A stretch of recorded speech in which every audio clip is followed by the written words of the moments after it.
एक नाही दोन नाही तब्बल 40 दिवस अनन्वित अत्याचार चालला होता. अरे बोकड सोलावं असं संभाजींचं कातड सोलून काढलं, त्याच्यावर मिठाचं पाणी टाकलं, सर्र यातनांचा जाळ जाळ झाला नुसता. कुणीतरी यायचं गुडघ्याच्या वाट्या काढून न्यायचं, कुणीतरी यायचं हाताची बोट छाटायचं, कुणीतरी यायचं तलवारीच्या पात्यानं मांसाचे लगदे कापायचं, कुत्र्या गिधाडांना खाऊ घालायचं. अरे कुणी बघितलं असतं तर वाटलं नसतं मराठ्यांचा छत्रपती आहे. अरे भूतासारखी अवस्था झालेली, आणि एवढं सगळं ऊन सुद्धा माझा सर्जा सोसत राहिला, सहन करत राहिला का? आपण शिवछत्रपतींचे पुत्र आहोत. या अस्मितेसाठी, स्वराज्यासाठी, राष्ट्रधर्मासाठी सहन करत राहिला. हे गाइस, तो अब मैं रिएक्ट करने वाली हूँ on Chhatrapati Sambhaji Maharaj attitude videos. So before I start, hello मैं am Monali Nayak, welcome to my channel Nakhre Wali Mona. और अगर आपने मुझे अभी तक सब्सक्राइब नहीं किया होगा तो please to subscribe my channel. So let's go. Chhatrapati Shivaji Maharaj, Chhatrapati Sambhaji Maharaj की they were the only राजा जो फौज के आगे होते थे. they were the only राजा की पहला वार छाती पे राजा लेगा. मुझे अभी भी याद है when we were just about to go for the take, मेरे घोड़े का नाम आजाद था. कहा आजाद भाई सुन, 6 महीने से तैयारी कर रहे हैं, अब टाइम आ गया है भाई, इज्जत रख ले, मैं दे दूंगा उसे, तू भगा, मैं तेरे साथ हूं, मैं गिरूंगा नहीं, बस मैं पकड़ के रहूंगा, तू भगा. और मैंने कहा देख, मैं गिर गया कुछ हो गया, पीछे 100 घोड़े मेरे ऊपर से जाएंगे. सो every sequence you have me and then there are 100 horses behind. कुछ अगर हो गया 100 horses कहाँ डिस्क ब्रेक लगाएंगे, अब वो तो भागेंगे. Oh my God, हाँ seriously. देखी जाएगी. They said action. मैं genuinely मन में मैंने कहा हर हर महादेव, but luckily fortunately भगा के all went well. and उसके बाद से जो we were best friends, me and Azad. My God. ढसाढसा रडले आणि म्हणाले सर माहित नाही मला, माझे अश्रू थांबत नाहीत. आणि कळलं की तो तोच दिवस होता ज्या दिवशी छत्रपती संभाजी महाराजांचा राज्याभिषेक झाला होता. आणि त्या दिवशी त्या दरबारात असणारे जवळजवळ 700 ज्युनियर्स, बाकीच्या ऍक्टर्स, क्रू, प्रत्येक जण रडत होता, कारण त्यांना ते जाणवत होतं की महाराज कसे बसले असतील आपले.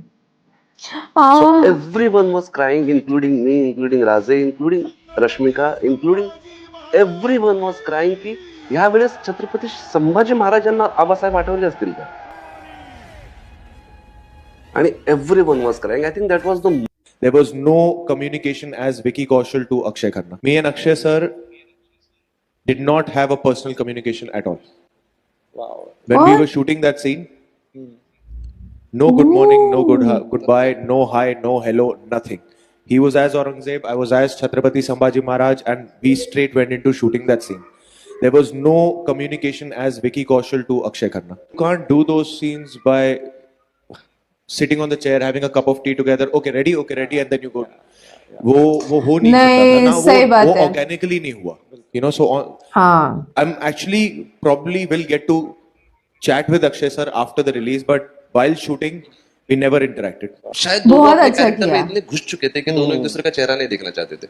जो 65 किलो की तलवार चलाता है उसका नाम येसाजी, जो 2000 सैनिकों से अकेला लड़ता है उसका नाम बाजी, जो हाथ कट गया फिर भी लड़ता है उसका नाम तानाजी, जो 8 घंटे में घोड़ा दिल्ली से पुणे तक लेके आता है उसका नाम संताजी, जो सिर्फ 700 मराठों को लेकर 30,000 मुगलों को भगाता है उसका नाम रामजी, जो मुगलों के घरों में घुसकर उन्हें उल्लू बनाकर जासूसी करता है उसका नाम बहिर जी, जो शेर बनना का वार करने वाला हाथ ऊपर के ऊपर ही उड़ाता है उसका नाम जिह्वा जी, जो अफजल खान का सिर काट कर लाता है उसका नाम संभाजी काऊजी, जो शत्रुओं के छावनी में घुसकर वार करता है उसका नाम धनाजी, जो शेर के साथ लड़कर उसको फाड़ डालता है उसका नाम छत्रपति संभाजी, और इन सबको एक साथ लेकर स्वराज्य निर्माण करता है उसका नाम छत्रपति शिवाजी महाराज. औरंगजेब को छत्रपति संभाजी महाराज मार नहीं सके, लेकिन लेकिन फिर भी संभाजी महाराज युद्ध जीत गए और औरंगजेब हार गया। मगर कैसे? देखो दोस्तों, औरंगजेब भारत के इस हिस्से पर शासन करना चाहता था और दक्कन को भी जीतना चाहता था, जिसमें रायगढ़, जालना, नासिक, कोल्हापुर और पुणे शामिल थे। फिर 1680 में छत्रपति शिवाजी महाराज के निधन के बाद उसके रास्ते में खड़े हो गए छत्रपति संभाजी महाराज। दोस्तों, ये वही वीर मराठा योद्धा हैं जिनके लिए खुद औरंगजेब ने कहा था कि अगर मेरा एक भी पुत्र तुम्हारे जैसा होता तो पूरे हिंदुस्तान पर मुगल सल्तनत का राज होता। दोस्तों, संभाजी महाराज ने दक्कन में औरंगजेब को लगभग 10 साल तक उलझा के रखा और उनकी आधी सेना को यहीं खत्म कर दिया। इससे हुआ ये कि बाकी भारत में मुगल कमजोर पड़ गए और औरंगजेब के बाद मुगल डायनेस्टी का डाउनफॉल शुरू हो गया। संभाजी महाराज ने 120 लड़ाइयां लड़ी और जिसमें से एक भी नहीं हारे। पर फिर 1689 में बैटल ऑफ संगमेश्वर के दौरान उन्हें शिर्के बंधु ने धोखा दे दिया, जिसके चलते औरंगजेब की सेना ने संभाजी महाराज को जीवित पकड़ लिया। औरंगजेब ने शर्त रखी कि अगर संभाजी महाराज धर्म परिवर्तन कर लें तो उनकी जान बख्श दी जाएगी, लेकिन संभाजी महाराज इसके लिए राजी नहीं हुए और औरंगजेब ने उनकी आंखों में लोहे की छड़ें डाल दी, चमड़ी उधेड़ दी, नाखून उखाड़ दिए और उनके हाथ काट दिए। लेकिन दोस्तों, फिर भी 40 दिन का अत्याचार उन्हें हिला न सका और धर्म की रक्षा के लिए उन्होंने अपने प्राण दे दिए। तो दोस्तों, इस वीडियो को शेयर करें अपने सभी दोस्तों।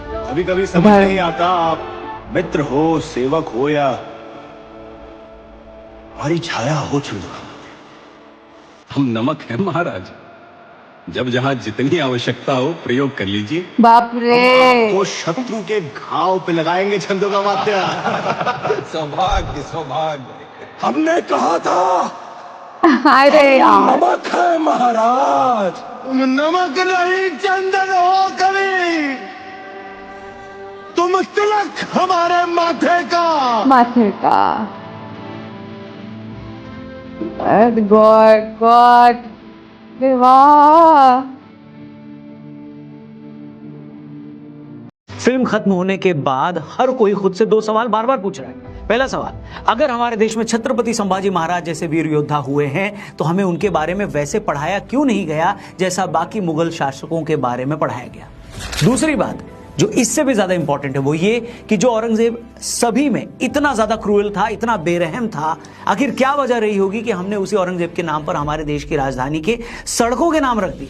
सिर्फ 1 साल पहले तक भारत में एक पूरे शहर का नाम इस वहशी के नाम पर था। इतना ही 2021-22 तक एनसीईआरटी की 12वीं की इतिहास की किताब में यह तक पढ़ाया गया कि औरंगजेब ने टूटे मंदिरों को बनवाने के लिए दान तक दिया था। ऐसा लिखकर औरंगजेब को सेक्युलर तक बताने की झूठी कोशिश की गई थी।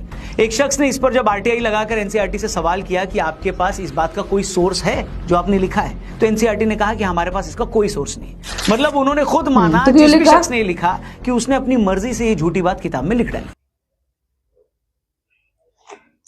सीरियसली, और कुछ लोग अभी भी ना औरंगजेब की साइड लेंगे। मतलब उन्होंने सबसे घटिया काम किया होगा हमारे छत्रपति संभाजी महाराज के साथ, ये सारी क्रूरता करके, और बहुत सी चीजें की है उन्होंने, बट वो भूल के कुछ छोटी मोटी कुछ हुआ होगा, कुछ उसको बड़ा बना के बताएंगे कि उसने ये चीजें करी थी। अगर आप किसी को आइडल मानते हो तो उसमें कुछ तो खूबी होनी चाहिए। औरतों पे अत्याचार, औरतों के साथ घटिया क्रूर काम करना, ये सारी चीजें, यहाँ पे आके इतने सारे लोगों पे अत्याचार करना है, उसको आप आइडल कैसे मान सकते हो यार।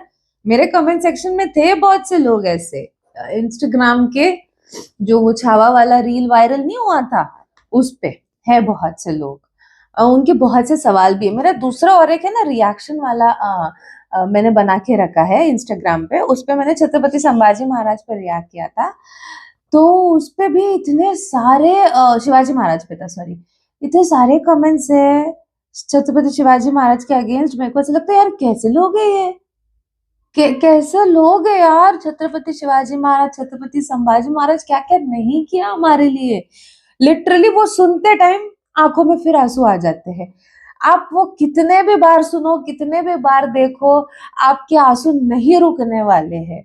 वो दिल दुख जाता है, हाथ पैर कांपने लग जाते हैं।